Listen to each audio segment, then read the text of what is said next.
السلام علیکم۔ حضرت سلیمان علیہ السلام کا واقعہ۔ اللہ تعالیٰ نے جو ایک بڑی نعمت حضرت داؤد علیہ السلام کو عطا فرمائی تھی اس کا ذکر کیا جا رہا ہے۔ ان کے نبوت کا وارث ان کے بیٹے حضرت سلیمان علیہ السلام کو کر دیا، اسی لیے صرف حضرت سلیمان علیہ السلام کا ذکر کیا ہے، ورنہ ان کے اور بھی بچے تھے۔ 100 عورتیں آپ کی لونڈیاں تھیں، چنانچہ اور آیت میں ہے جس کا ترجمہ ہے حضرت داؤد علیہ السلام کے وارث حضرت سلیمان علیہ السلام ہوئے، یعنی نبوت آپ کے بعد انہیں ملی۔ یہ بہت اچھے بندے تھے، یعنی خوب عبادت گزار تھے اور اللہ کی طرف جھکنے والے تھے۔ کہتے ہیں کہ جناب داؤد نبی علیہ السلام نے ایک مرتبہ آپ سے چند سوالات کیے، ان کے معقول جوابات پا کر فرمایا آپ نبی اللہ ہیں۔ پوچھا کہ سب سے اچھی چیز کیا ہے؟ جواب دیا اللہ کی طرف سے سکنیت اور ایمان۔ پوچھا کہ سب سے میٹھی چیز کیا ہے؟ جواب ملا اللہ کی رحمت۔ پوچھا سب سے ٹھنڈک والی چیز کیا ہے؟ جواب دیا اللہ کا لوگوں سے درگزر کرنا اور لوگوں کا آپس میں ایک دوسرے کو معاف کر دینا۔ حضرت سلیمان علیہ السلام کے سامنے ان کی بادشاہت کے زمانے میں ان کے گھوڑے پیش کیے گئے۔ یہ بہت تیز رفتار تھے، جو 3 ٹانگوں پر کھڑے رہتے تھے، ایک پیر یوں ہی سا زمین پر ٹکا رہتا تھا۔ ایک قول یہ بھی ہے کہ یہ پردار گھوڑے تھے، تعداد میں زیادہ تھے۔ ابراہیم تمیمی نے گھوڑوں کی تعداد 20,000 بتلائی ہے، واللہ عالم۔ ابو داؤد میں ہے حضرت تبوک یا خیبر کے سفر سے واپس آئے تھے کہ گھر میں تشریف فرما تھے، جو تیز ہوا کے جھونکے سے گھر کے کونے کا پردہ ہٹ گیا۔ وہاں حضرت عائشہ رضی اللہ عنہا کی گڑیاں رکھی ہوئی تھیں جن سے وہ کھیلا کرتی تھیں۔ حضور صلی اللہ علیہ وآلہ وسلم کی نظر بھی پڑ گئی۔ دریافت کیا یہ کیا ہے؟ حضرت عائشہ رضی اللہ عنہا نے جواب دیا میری گڑیاں ہیں۔ آپ نے دیکھا کہ بیچ میں ایک گھوڑا سا بنا ہوا ہے جس کے 2 پر بھی ہیں، کپڑے کے بنے ہوئے ہیں۔ پوچھا یہ کیا ہے؟ کہا یہ گھوڑا ہے۔ فرمایا اور یہ اس کے اوپر دونوں طرف کپڑے کیا بنے ہوئے ہیں؟ کہا یہ دونوں اس کے پر ہیں۔ فرمایا اچھا گھوڑا اور اس کے پر بھی؟ صدیقہ رضی اللہ عنہا نے جب عرض کیا آپ نے نہیں سنا کہ حضرت سلیمان علیہ السلام کے پردار گھوڑے تھے؟ یہ سن کر حضور ہنس دیے، یہاں تک کہ آپ کے آخری دانت بھی دکھائی دینے لگے۔ حضرت سلیمان علیہ السلام ان کے دیکھنے بھالنے میں اس قدر مشغول ہو گئے کہ عصر کی نماز کا خیال ہی نہ رہا، بالکل بھول گئے۔ جیسے حضور صلی اللہ علیہ وآلہ وسلم جنگ خندق والے دن لڑائی کی مشغولیت کی وجہ سے عصر کی نماز نہ پڑھ سکے تھے اور مغرب کے بعد ادا کی۔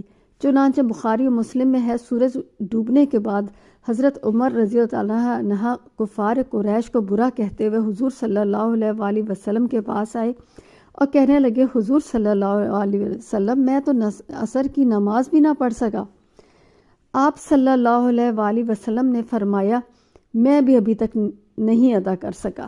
چنانچہ ہم بدخان گئے، وہاں وضو کیا، سورج کے غروب ہونے کے بعد عصر کی نماز ادا کی اور پھر مغرب پڑھی۔ یہ بھی ہو سکتا ہے کہ دین سلیمان علیہ السلام میں جنگی مصالح کی وجہ سے تاخیر نماز جائز ہو، اور یہ جنگی گھوڑے تھے جنہیں اسی مقصد سے رکھا گیا تھا۔ چنانچہ بعض علماء نے یہ بھی کہا ہے نماز خوف کے جاری ہونے سے پہلے یہی حال تھا۔ بعض کہتے ہیں جب تلواریں تنی ہوئی ہوئیں، لشکر بھیڑ گئے ہوں اور نماز کے لیے رکوع اور سجود کا امکان ہی نہ ہو، تب یہ حکم ہے۔ اس لیے اس کے بعد ہی حضرت سلیمان علیہ السلام کا ان گھوڑوں کو دوبارہ طلب کرنا وغیرہ بیان ہوا ہے۔ انہیں واپس منگوا کر ان کے کاٹ ڈالنے کا حکم دیا گیا۔ فرمایا میرے رب کی عبادت سے مجھے اس چیز نے غافل کر دیا، میں اسی چیز کو رکھتا ہی نہیں اپنے پاس۔ چنانچہ ان کو کاٹ دینے کا حکم دیا، ان کی گردنیں مار دیں۔ لیکن حضرت ابن عباس رضی اللہ عنہ کا بیان ہے کہ آپ نے گھوڑوں کی پیشانی کو بالوں وغیرہ پر ہاتھ پھیرا۔ امام ابن جریر کا بھی یہی قول ہے۔ بلا وجہ جانوروں کو ایذا پہنچانی ممنوع ہے۔ ان جانوروں کا کوئی قصور نہ تھا جو انہیں کٹوا دیتے، لیکن میں کہتا ہوں ممکن ہے یہ بات ان کی شرع میں جائز ہو، خصوصاً ایسے وقت جب کہ وہ اللہ کی یاد میں حارج ہوئے ہوں اور نماز وقت کا نکل گیا ہو۔ دراصل یہ غصہ بھی اللہ ہی کے لیے تھا، چنانچہ اسی وجہ سے ان گھوڑوں سے بھی تیز اور ہلکی چیز اللہ نے اپنے نبی کو عطا فرمائی، یعنی ہوا ان کے تابع کر دی۔ حضرت ابو قتادہ اور حضرت ابو دہامہ اکثر حج کیا کرتے تھے ان کا بیان ہے کہ ایک مرتبہ ایک گاؤں میں ہماری ایک بدوی سے ملاقات ہوئی۔ اس نے کہا، رسول اللہ صلی اللہ علیہ وآلہ وسلم میرا ہاتھ تھام کر مجھے کچھ دینی تعلیم دے۔ اس میں یہ بھی فرمایا، اللہ سے ڈر کر تو جس چیز کو چھوڑے گا اللہ تجھے اس سے بہتر عطا کرے گا۔